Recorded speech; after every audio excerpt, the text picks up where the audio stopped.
Capcom has been making some really questionable decisions when it comes to the titles that they're releasing and the level of quality that they feel is acceptable to sell a game at full price at. Unfortunately, Monster Hunter Wilds had a lot of potential, but it was bogged down by a lot of technical difficulties, and they also haven't updated it at the speed that a lot of gamers have wanted, but now their stock price has plummeted in Japan following reports of its soft sales.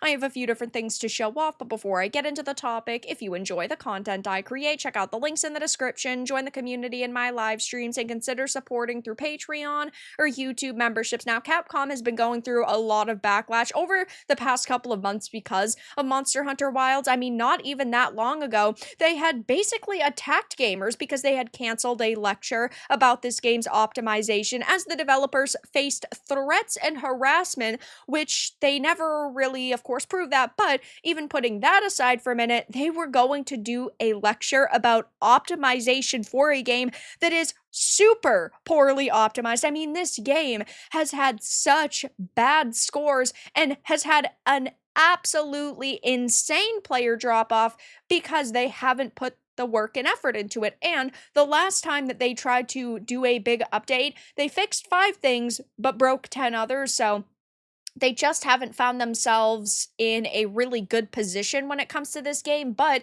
now it seems that they're feeling the burn from their poor decisions because Capcom published financial statements for the April to June 2025 period on July 30th, and although the report cited significant quarterly increases in revenue, up 54% year-on-year, which is phenomenal for them, and operating profits up 91% year-on-year, Capcom saw its share price plummet down 9.45% on the Tokyo Stock Exchange as soon as trading started on the morning of July 31st. GameBiz Japan points out that the sharp decline was likely due to market concerns caused by Monster Hunter Wilds' lower than expected sales. This was their big game, and sure, Capcom as a company puts out quite a lot of titles every single year, but I mean, you are talking about Monster Hunter here. It is one of their largest games to release this year. And of course, the next major title that they actually have launching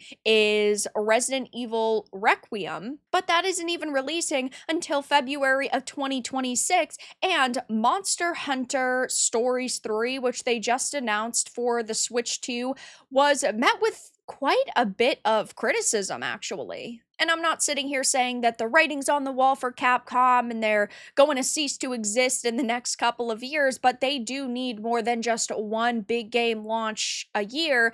And in 2025, it doesn't even look like they are hitting their targets for their launched games. Though, it says the sales data presentation from Capcom's earnings report shows that the new game sold 477,000 copies between April 1st and June 30th, which the company described as soft performance. By comparison, 2021's Monster Hunter Rise sold 389,000 units during the same period. The two titles were Capcom's 9th and 10th best-selling titles, respectively, and Monster Hunter Wilds wasn't a terrible game. I played it, I enjoyed it, but I felt that they were very slow to update it, and of course it was filled to the brim with technical difficulties, which ended up pushing a lot of people away. I mean, this game has had some historic drop-offs for its player count when we're talking about Steam. I mean, taking a look over at SteamDB, boy, is this god-awful. The all-time peak at release was 1.3, almost 1.4 million people, and that's just on PC.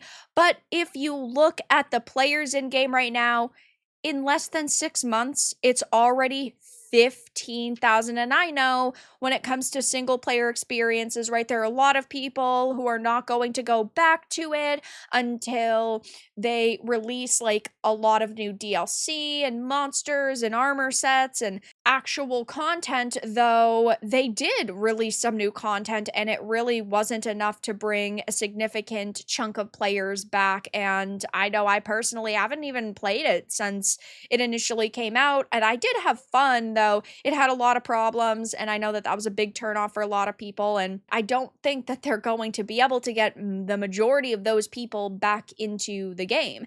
And this is also taking into consideration the fact that they just haven't really been taking this seriously. It's like they think, oh, we released a game that a lot of people bought, So we don't really care about bringing those people back.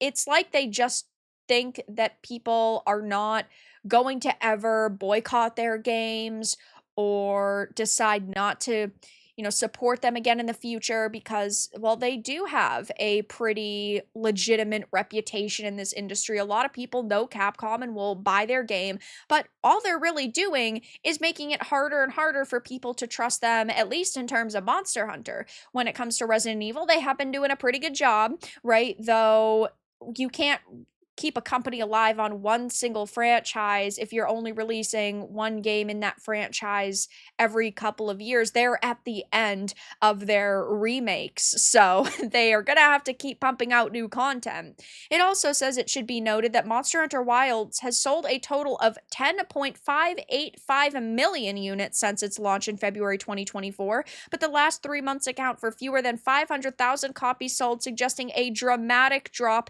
in momentum. Yeah, I think that most people who actually wanted to purchase it have at this point. And if you were considering buying it at a discount, you're looking at the technical difficulties going, yeah, I'm still going to wait until it gets cheaper. The causes behind the drop-off are most likely players' dissatisfaction with Monster Hunter Wilds endgame content, as well as performance issues on PC. Capcom has pushed forward content updates originally planned for later in the year to give players incentive to keep hunting, which also screams to me that they can see that this game is not going to survive much longer if they do not get people back in game.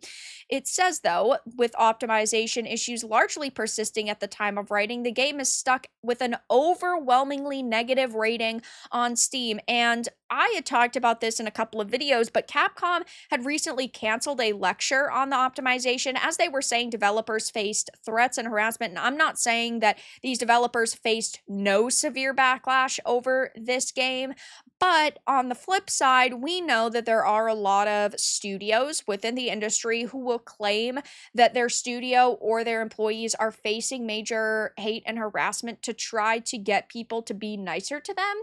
So I'm a little bit skeptical, but this lecture was about optimization when this is one of the most poorly optimized games to release in 2025. I hope that it was actually going to be a lecture about how you do not approach a game and about how you are supposed to actually optimize a game, because there was no commentary that they could actually give on optimizing their game when they sure as shit didn't with Monster Hunter Wilds. But yeah, I mean, this game is still sitting at an overwhelmingly negative on Steam. I just don't see a way at this point in time that they could turn this situation around, that they could make this a positive for them overall. I mean, sure, they did ultimately make a lot of money off of the game, but you're not going to be able to continue to sell copies of a game over the course of several years if basically everybody hates it and matchmaking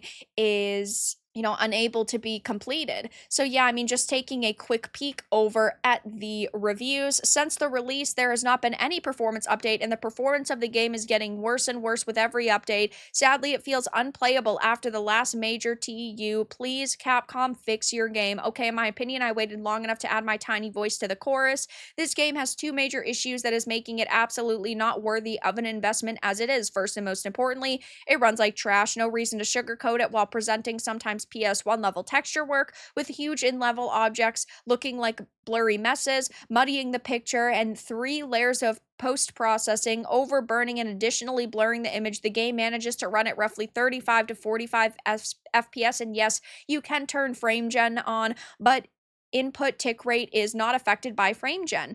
Technical issues are exacerbated with the second major problem of the game: extremely poor difficulty balance. In essence, anyone with minimal gaming experience should be able to brute force this game, and this is also a problem I had. Monster Hunter was never a super easy franchise, right? It had a bit of a kick to it. It's the same criticism I actually have with the Donkey Kong game that just came out, Bonanza. It was fun, but it was watered down. Donkey Kong always had a little bit of a kick to it. Those games always had a little bit bit of a difficulty to them, but it's like they want their games to just appeal to a mass audience. They want them to appeal to normie or casual gamers, and so they water them down. It would be as if From Software took the next Dark Souls game, let's say for argument's sake it was Dark Souls 4, and they gave it an easy difficulty. People would be like, what the hell are you doing? It would just be a terrible move on their part. And I think with Monster Hunter Wilds, it has a lot of good going for it. It was just really poorly executed, and it's like they abandoned the fan base that they already had